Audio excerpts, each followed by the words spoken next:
ఓం నమో నారాయణాయ.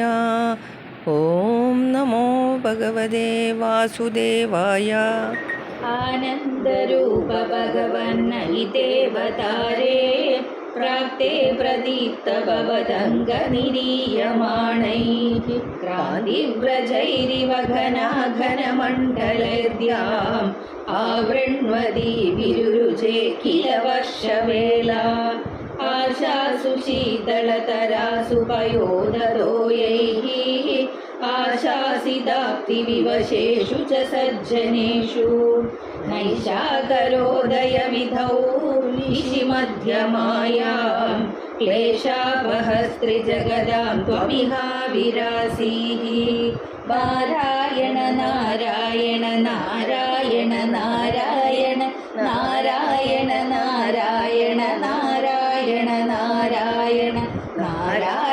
नारायण नारायण नारायण नारायण नारायण नारायण नारायण बाल्यस्पृशा विवपुषा ददुषा विभूतिः उद्यत्किरीटकडगाङ्गदहारभासा शङ्खारिवारि जगदात् परिभासितेन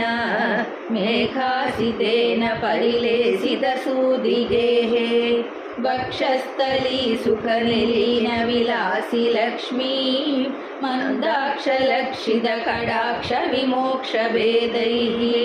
तन्मन्दिरस्य कलकं सकृतामलक्ष्मी उन्मार्जयन्निव विरेजितवासुदेवा शौरिस्तु धीरमुनिमण्डलचेतसोऽपि दूरस्थितं बभुरुदीक्ष्य निजेक्षणाभ्याम् आनन्दबाष्पपुलकोर्मम गद्गदार्दः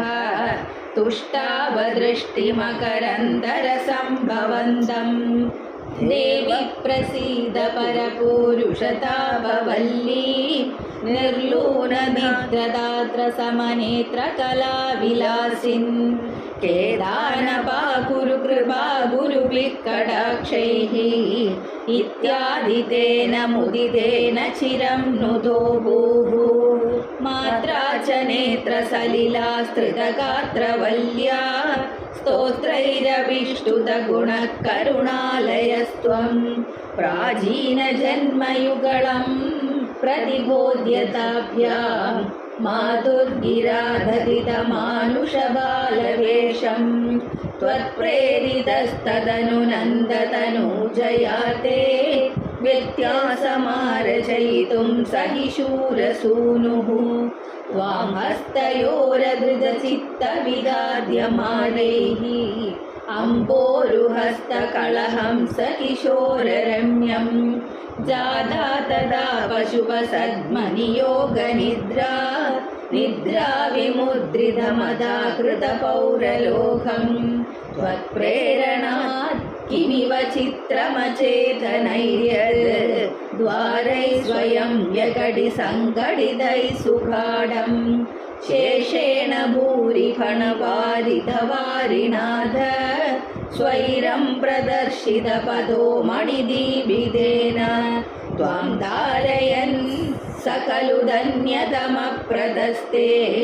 सोऽयं त्वमीश मम नाशय रोगवेगान् सर्वत्र गोविन्द नाम संकीर्तनं गोविन्द गोविन्द।